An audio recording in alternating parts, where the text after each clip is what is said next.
Music is great, so is theater and all the other entertainment they have at Guthries, but eventually you got to have something to eat. With us in the 207 kitchen, Heather Letourneau, who cooks at Guthries and is also the co-owner. What are you going to make for us? Today we're going to make a butternut squash and apple soup. Butternut squash and apple, yeah. Perfect for autumn. Where do we begin? Yes, actually we've got the oil in there already. Just olive oil, which is warming up, right? Yeah, extra virgin olive oil, and then I'll add in 1 onion. Mm-hmm. And we slice it, since we're going to puree it after. It doesn't really need to be diced or anything fancy. So we'll let those saute for a little bit, but we can also add in the apples. What kind of apples do you like to use? Well, you mentioned fall harvest, so I've got some Max from a local orchard near Lewiston. We use 1.5 pounds. Do you tend to use Max all the time, or do you vary the ingredient depending on what you got, what you feel like the final product we want to be, and just what's coming off the trees and tasting good? Definitely, yeah. Can't always get them, so sometimes we use green apples more in the winter, but right now we've got the Max butternut squash. We love the soup because it's very versatile. A lot of people like it because it's easy to make, it's really tasty.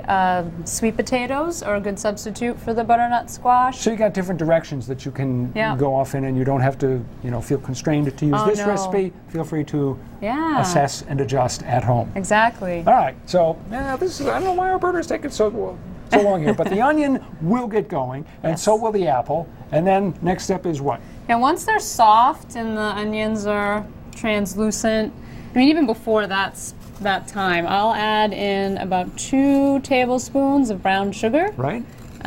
Or Maine maple syrup. When we're lucky enough to have some nice Maine syrup, we'll add a little bit of that in there as well. I was actually going to ask you about that because we have so many chefs now who come in. And we had one just the other day who was making, this was interesting, lobster mac and cheese, and she put Maine maple syrup in it. Oh, yeah, that sounds wonderful. So, okay, that's a nice touch, though. I like that.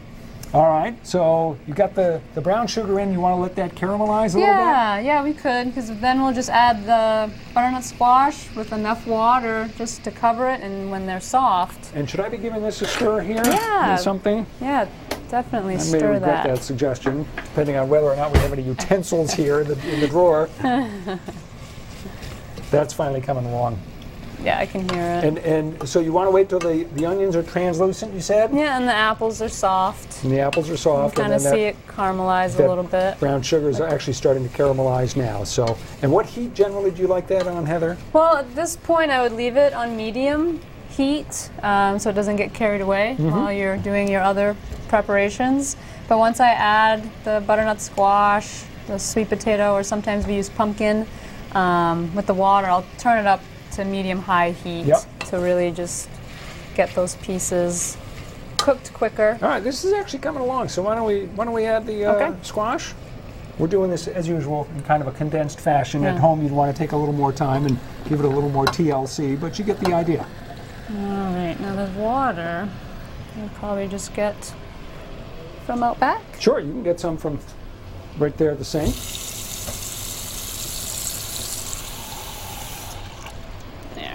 This is enough, but just so that it doesn't stick to the bottom. And should I just give this a couple of stirs? Yep. And then I would, maybe 10-15 minutes.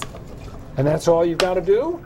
That's pretty much it. At that point, the chopping's the most work for this recipe, which I guess often is, usually is, yes. Well, you brought some along that was already made, so why don't we actually, why don't you give me one of those bowls and we'll ladle up a little of this. Great. What other kinds of soups do you like to make at Guthries? Well, a lot of our soups we like to make as healthy as we can, and also so as many people can enjoy them. So we do a lot of vegan, gluten-free soups, which means a lot of vegetables. We do a creamy kale, and sometimes we add Parmesan to that. We do some really fun chilies in the winter. Our pineapple chili, I think, and our sweet potato chili are some of our more popular ones.